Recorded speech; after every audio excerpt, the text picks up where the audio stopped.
Okay, so picture this. We're talking like 10, sometimes even 20 years, just waiting for scientists to come up with the next big Oh, material. yeah. That's how it's always been. Right. But get this, AI is about to totally change that. Totally, yeah. And we're not talking about small potatoes here. We're talking about materials that could change everything. Yeah, it's not just like speeding up the old way. It's like AI is gonna be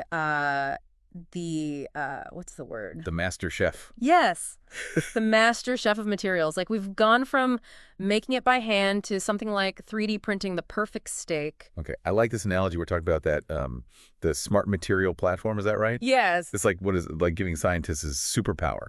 But instead of the cape, they get algorithms. Exactly. Smart Material, or SM, it's made to be this easy-to-use platform, right? So anyone can use AI to find new materials. It's like, imagine if it could go through tons of data, like every research paper ever, and then just tell you, hey, you know what would be cool? Combining this and this? Wait, hold on. It's actually like reading these papers and putting it all together. Yeah. Tell me more about this autonomous research agent. I think that's what they call it. That just like blew my mind. Yeah, it is pretty wild when you think about it. Like having a research assistant that never gets tired and can read everything and then tell you the best parts. Right. So scientists don't have to spend years and years doing that. That's like the whole point of this autonomous research agent in SM. So instead of being stuck in the lab, scientists can use SM to test out ideas really fast and go after the best ones. Yeah, exactly. It makes finding things so much faster. It's actually being used in projects right now, and it's getting some really interesting results. Like what? What's an example?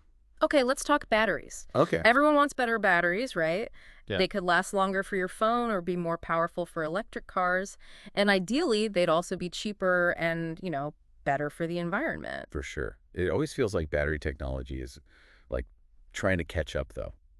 Well, yeah, because you got to have the right materials to make those breakthroughs. And one of the biggest things they need to figure out is cathode materials. Cathodes, those are those key parts of batteries, right? Right. Okay. I gotta admit, my chemistry is a little rusty. Basically, you've got different kinds of cathode materials. Each one has, like, its good and bad points. Some are really good at holding a lot of energy, but then you have to use these expensive materials or ones that aren't so good for the planet. And then others are cheaper and better for the environment, but they just can't hold as much energy. So it's this, like, balancing act. So it's like trying to find that perfect avocado at the store. Yeah. Ripe, but not too ripe. Yeah, exactly. It's a perfect balance. And that's where the old ways of doing things just like hit a wall. It takes forever to test out all the different combinations to find the best one. Right. But here's where it gets really cool.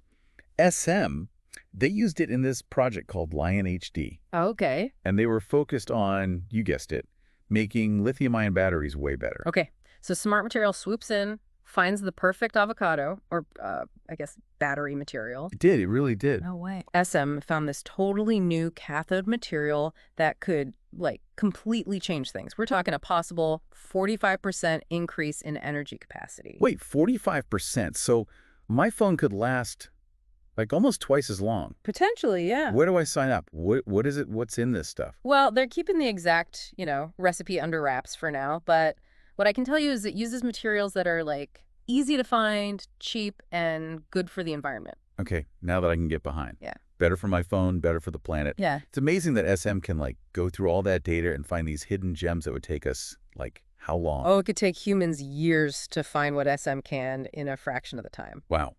So we've talked a lot about batteries, which is huge, but this sounds like something that could be used for a lot more, right? What other industries could use a little of this smart material magic? Oh, absolutely. It's like having a universal toolbox for, like, anything involving materials, right? And one area where it's already doing some really interesting things is corrosion. Corrosion, you mean like rust and stuff? Yeah. Not exactly, Yeah. not exactly the most exciting topic. I know. But I mean, if it's eating away at ships and bridges, yeah, I guess that's kind of important. Yeah, it's a huge deal. Not just the money it costs, but the safety issues, too. I mean, think about it. Corrosion makes things weaker, and that can lead to, well, some pretty bad stuff. Okay, now I'm remembering that old swing set in my backyard when I was a kid. Not a good look. So how does smart material, like, fit in all of this? So there's this project. It's called Kimiko, Okay. and they're using SM to basically, like, predict how corrosion's going to I happen. can't predict the future of rust. Pretty much. They're looking at how it might affect the materials they use for ships, especially the steel and the hulls and pipes. So, like, they can see where the problems might be before they even happen? Exactly. And when you know that, you can use different materials that are more resistant, design the structure smarter, even plan out maintenance better, stay ahead of the game. So, longer-lasting ships, safer roads, and saving a bunch of money in the process. That Exactly. sounds like SM could change industries that we haven't even thought of yet. It really could. And here's something else to think about. This idea of democratizing science. Like before SM, this kind of high-level research, it was mostly for big companies with a lot of money. Smaller places, they just couldn't keep up. So this is like leveling the playing field.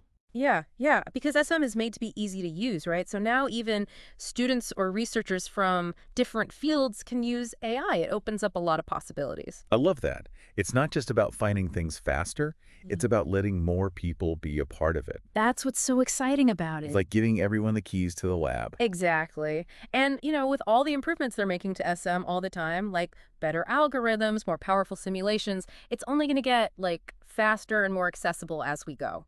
It's like you're going into this whole new era of materials, and it's all because of AI, right? Yeah. Like AI can see things we don't even think about. Yeah, totally. AI, it doesn't think like us, and that's a good thing. It sees these patterns, these connections that we might miss completely. And that's how the really big discoveries happen. It's not just being faster, it's doing things in totally new ways. So it's like changing how we even think about material science in the first place. Like, imagine someone's only ever looked at the stars, Mm. just with their eyes, and then you give them a telescope. Yeah. That's kind of what this is like, right? Totally. It's like opening up this whole universe of possibilities. And with these LLM things becoming more common, it's like having, an AI astronomer right there with you, Right. helping you find the coolest stuff and understand what it all means. Man, this has been like mind-blowing, honestly. I Yeah. feel like we've just scratched the surface of what smart material AI can do. But as we're wrapping up here, I'm curious, for you, what's the biggest thing you take away from all of this? For me, it's the possibility of solving these huge problems we face. What if we could make solar panels that were way more efficient and actually make a dent in climate change? Or come up with materials to build medical devices that could save even more lives? Or even just find a better way to build our roads and bridges so they last longer. Right. These are all about the materials, right? And smart material AI might be how we finally solve them. It's like giving anyone who wants to tackle these big problems this, like, superpower. Right. And if more and more people can get their hands on it, who knows what amazing stuff will come out of it. It's true. And from all over the world, right? Not just the usual places. Right, exactly. Well, that's a fantastic note to end on. It sounds like the future of, well, everything is looking pretty bright thanks to a little help from AI. This has been an incredible deep dive, and I can't wait to see what amazing discoveries are coming next. Thanks for joining us.